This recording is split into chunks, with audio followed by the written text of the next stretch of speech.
Hey guys, what's up? It's basically Horror Reviews. I'm here with with a video for you guys. I figured it would be an interesting kind of topic for a video. So, essentially, this is going to be a list, not necessarily top 10, just a list of 10 horror movies that are from directors who only ever directed one movie, that one movie being said horror movie. And, just kind of list off some ones that are from directors who only ever worked on one film. Now, there's going to be a couple rules. Let me try to fix the lighting. There we go. Going to be a couple rules with this one. One of the first rules is going to be that there is that if there's more than one director, at least half or more of the directing team has to have gone on to do nothing else. For it to count on the list. Nothing else as of late November 2018, mind you. So if any of these directors suddenly decide to make another movie, a year and a half, 2 years from now, 10 years from now, I just want to let you know that that's the cutoff is at this current point. So, prime example, let's say there's a movie that has 3 directors. If 2 of those 3 directors went on to do nothing else, I'm going to put it on the list and count it. And that's basically it. That's the criteria. Directors who are one-time directors only did one movie ever, and this is their one contribution to the art of filmmaking. So, without further ado, let's just check this shit out. This motion picture is a vicious expose of a part of the young generation, that sick generation who must ravage and plunder for their kicks. I also forgot to mention that these movies are going to be in no particular order. These are just randomly thrown together in a random order, and that not all these movies are going to be like are going to be Citizen Kane levels of quality. Some of them will be rather bad, honestly. At least a few of them will be. But anyway. So, the first title I'm going to talk about is a film that I've talked about quite a bit. I reviewed on my channel a few years ago, and I absolutely adore this film, and it is like one of my favorite movies of all time, honestly. I'm talking about Malatesta's Carnival of Blood. Now, this movie was directed by Christopher Spieth, who only directed this one film. This movie was cut by the MPAA, it faded into obscurity almost instantly, and when Spieth tried to release the film online, on a website, it again went without being noticed until Arrow Video came along and restored and, lovingly rebuilt the film and just put it back together, and Spieth was very happy with it, and then he passed away a year after they released their remaster of the film. Now, Malatesta's Carnival of Blood is a very interesting movie because it's not necessarily a good movie, but you can tell a lot of heart and effort went into it. It's kind of like an amalgamation of like Night of the Living Dead and Carnival of Souls and a couple other things. Essentially, it is about a family who goes to work at a carnival, and they go there to work, obviously, like I said. They go there to work, but they're really looking for their missing teenage son, who went missing there, and they find out that the owner of the carnival is some crazy dude who has cannibal, like, zombie ghouls living underneath the amusement park in caves, and they come out at night posed as workers and essentially attack and eat and kill people. This movie is weird as hell. It's got some really weird fucking sets, some Herschel Gordon Lewis style gore, and some Carnival of Souls-esque kind of surrealism going on. To top it all off, the movie was actually shot at a dilapidated carnival, so it really gives off this super creepy fucking vibe. And this is a movie that is it's a labor of love, and it's a movie that just kind of fails so hard at creating an actual atmosphere that it kind of becomes this super creepy, well-made, atmospheric kind of slice of like 70s horror cinema that I absolutely just adore and I cannot recommend enough. Like I said, far from perfect, but very, very, very enjoyable movie. This is where we must stop, for beyond is the work of madness. Death! The nightmare of insane murder. Next movie is the 1966, I believe, splatter horror comedy, The Undertaker and His Pals. This movie runs for about an hour, fairly short runtime, and that is because in order to kind of increase the gore in the film and make it more controversial, they originally put in footage of actual, like, surgery, and then after the film got, like, kind of banned from being shown in specific theaters, they cut it out, and that footage is now considered to be lost. And yeah, here we are today. You know, there's something interesting about this film particularly. It came out after Herschel Gordon Lewis's Blood Feast, and it came out after 2000 Maniacs and Color Me Blood Red. But the thing is, this is one of the earliest splatter films to have comedic elements in it. You know, like, sure, you could say that, like, Blood Feast is a comedy, but it's very obvious that it's unintentional. In The Undertaker and His Pals, this movie feels like if the Three Stooges made a splatter comedy. There's, you know, there's weird sight gags and kind of slapstick comedy. There's wordplay and puns. There is a really great moment in the movie where they kill a woman whose last name is Lamb, and then at the restaurant they serve up the body parts they stole from her corpse. They serve it up as food, and they say that they're serving a leg of lamb that day, and they happen to have taken her leg. There's a woman that they call a chicken, and then they serve chicken breast the next day. What can I say? This is like... This is prime fucking grade A comedy, and this is one that doesn't get enough attention or credit as far as kind of low budget 60s exploitation goes. I would love to see a nice kind of remastered version of the film, because it's a movie I think a lot of people, especially in the cult and exploitation and horror community, could really get down with, really get into, really vibe with, if only this movie had the kind of reputation that Blood Feast has. For Dolly, the worst was yet to come, and only Mrs. Cobb knew what he would do next. Up next is the first legitimately great movie on the list. I'm talking about the 1983 Austrian horror film Angst. Now, this is a movie that I've featured on my most disturbing movies list multiple times, so I'm not going to go into too much detail about it, but it's essentially about a psychopath who gets out of prison after serving about 10 years in prison, and he gets out and ends up breaking into somebody's house, and some stuff happens, and the whole movie is shot in this very up-close, claustrophobic way. The music, the soundtrack of the film is absolutely killer, if you know what I mean. I cracked myself up. And pretty much, the movie's very light on dialogue as well.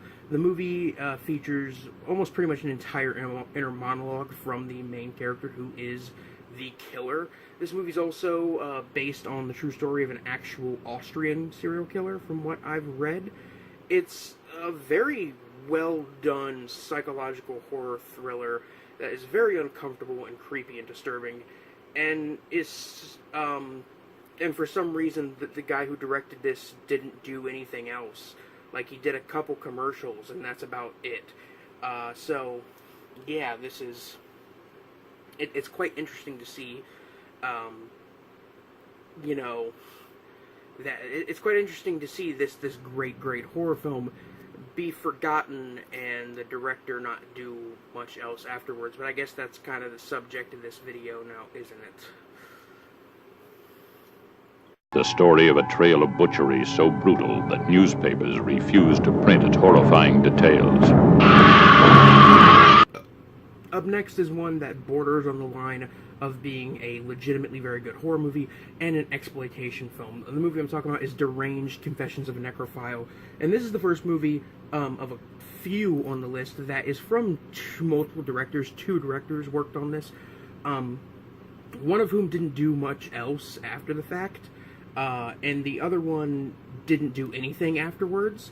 And actually, one of the directors, the one who went on to do something else, is actually the co-director of another movie featured on this list, but he was uncredited, so I'm gonna assume he didn't do much with the film. Anyway, Deranged Confessions of a Necrophile is probably the best movie out there to be about Ed Gein. It's the most accurate to the actual events and series of murders. It's a little exploitive, definitely. It's actually pretty exploitive, honestly. But it was one of the first movies that Tom Savini worked on as an effects man, and the gore effects in the movie. What there is of the gore effects, it's not a super explicit movie from what I remember, is very good. The guy who plays the Ed Gein character, Ezra Cobb, does a very good job of portraying the character. And it's just a really well done, very creepy, and well put together. Like I said, very, true to the facts, not super exploitive Ed Gein film that a lot of people, seem to want. A lot of people want a movie about Ed Gein that isn't exploitive, and this, I think, is definitely one that at least isn't as exploitive as the movies that are inspired by him, like the Texas Chainsaw Massacre, for example. Or those people of any age who are upset or affected by scalpel slashing, arm twisting, axe hacking motorcycle maniacs now close their eyes for the remainder of this coming attraction. Next is another one from two directors. This movie is directed and written by the, I think it's husband-wife writer-director team who went on to do Howard the Duck, except only one of them directed that. The other one didn't direct anything else after this film, but they did go on to write a couple other movies, but that does not count. I'm talking about Messiah of Evil. Now, this is a very interesting 70s kind of surreal zombie film. It's a very non-traditional zombie movie in the sense that it is about this town that this woman goes to after her, I think it's like her father disappears there or something. And the people in the town are weird and creepy, and it happens to turn out that everybody in the town are zombies. This movie is basically H.P. Lovecraft's Shadow over Innsmouth, but replaced the fish people with zombies. And it's a film in the public domain, so, there's that too. I actually feature a clip from the famous grocery store scene in the intro to my channel, in the intro video to my reviews. So that's something, that's there. I have quite the soft spot for this movie. It's not perfect, but it's got a very good atmosphere. I think the acting is pretty decent all around.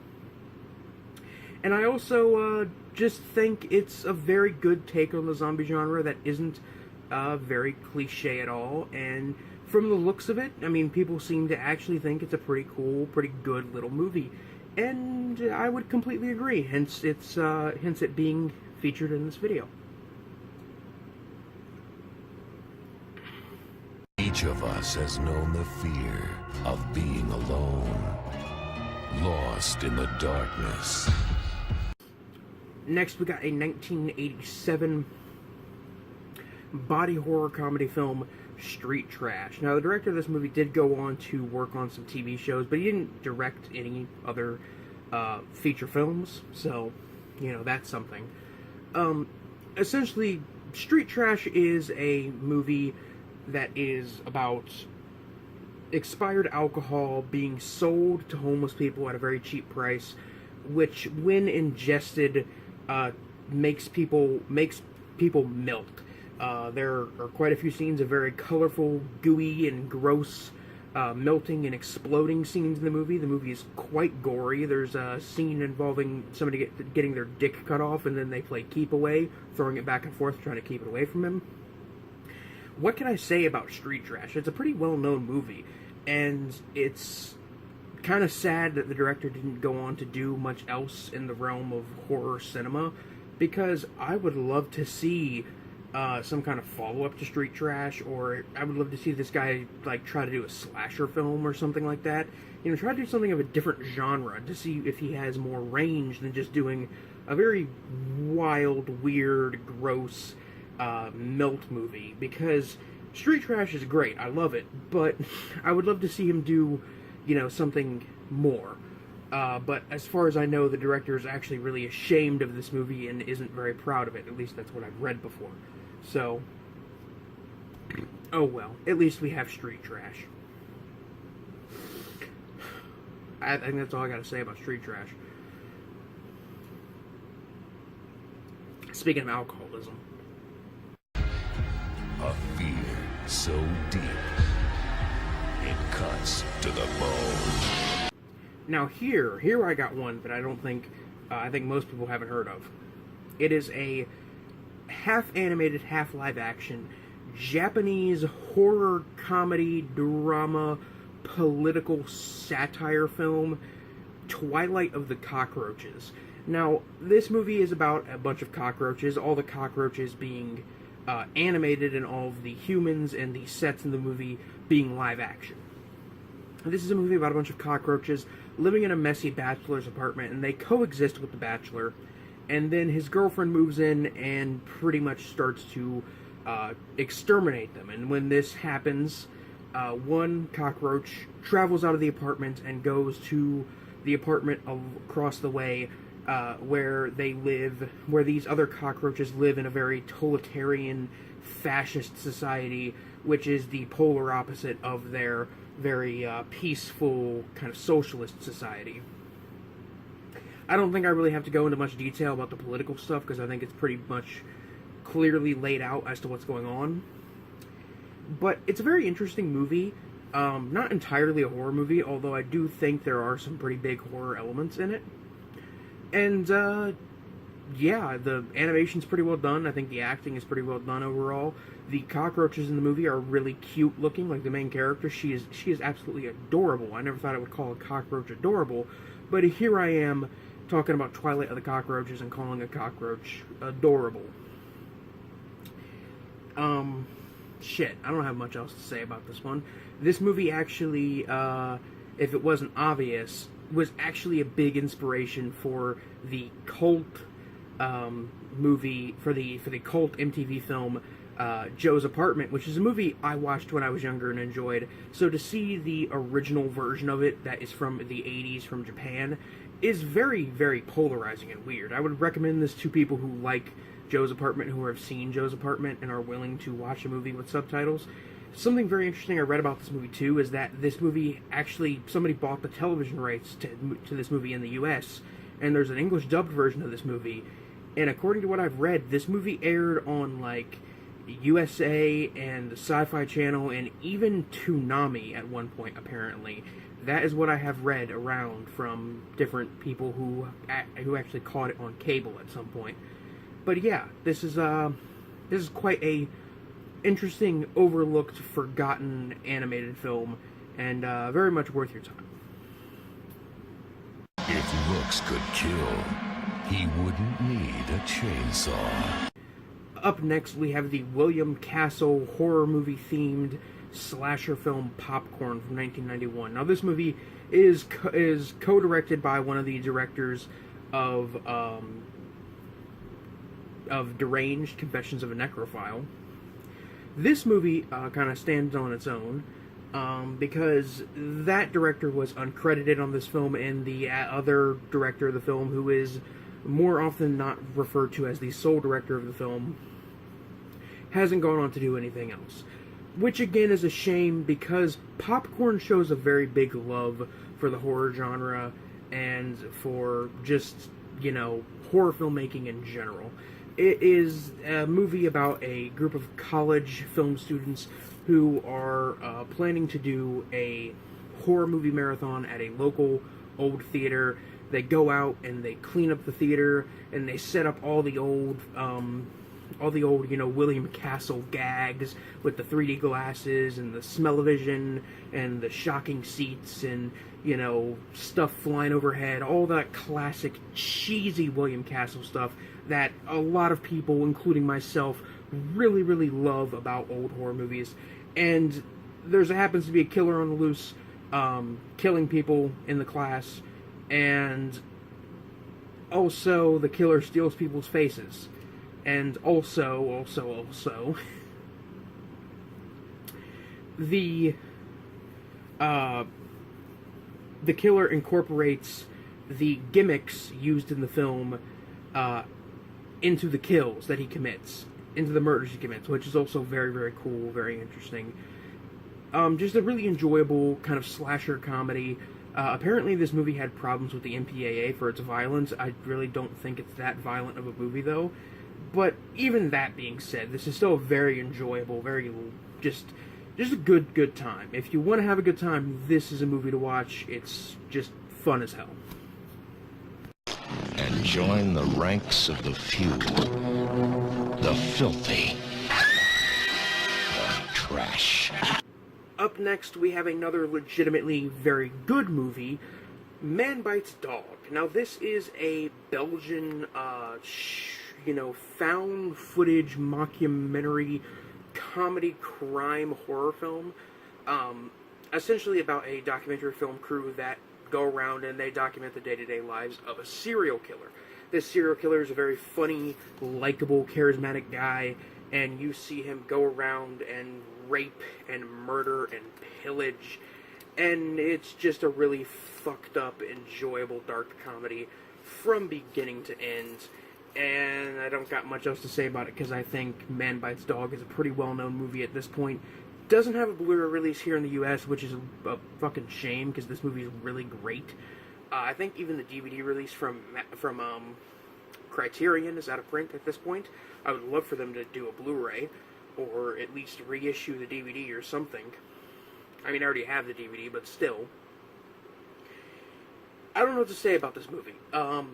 The movie is directed by 3 people, written and directed by 3 people, one of whom is the killer in the film, and out of the 3 directors, 2 of them went on to do nothing else. One of them, I think, went on to do like one other feature film, and that's about it. So, yeah, it makes the criteria for the list. It's a very, very good movie. I would highly recommend it if you are into fucked up dark comedies or world cinema. Man Bites Dog is very, very much worth your time in that case. Freedom has its price. Yes, there's always a snake in the Garden of Eden. And on to the last movie featured on this list. The last movie is a bit of a guilty pleasure of mine. It's one I kind of just put on here because it's not necessarily a good movie, but it's one I very much enjoy. I'm talking about the Texas Chainsaw Massacre: The Next Generation. This movie is often considered to be one of the worst in the series by a lot of the fans, and it kind of is, in a way. Essentially, the setup for this movie is these people are, like, leaving prom, and they get picked up by Vilmer, this crazy tow truck driver, played by Matthew McConaughey, and he has a robotic leg controlled by TV remotes. And he happens to be the brother of Leatherface, who is now transgender in this movie. Also, the family may or may not be connected to an Illuminati, some kind of government conspiracy or something like that. Like I said, really fucking bizarre, off-the-wall movie. And I think that this is a movie that is just one of the greatest bad horror sequels ever, and one of the greatest just, bad movies ever, and it's very much worth watching. And something that's very interesting about the movie is that it's written and directed by Kim Hinkle, and Kim Hinkle co-wrote the original Texas Chainsaw Massacre, which is very interesting because this guy made this. It makes me think that if he would have had more creative control with the original film, it might have been something even more crazy than it already is. Probably even something just as crazy as The Next Generation. But with that completes this video. This video, I still have like half this cider left. So, I guess I'll just chug it. Anyway, guys, this is Biscuit Boo Horror Reviews, signing off. Peace.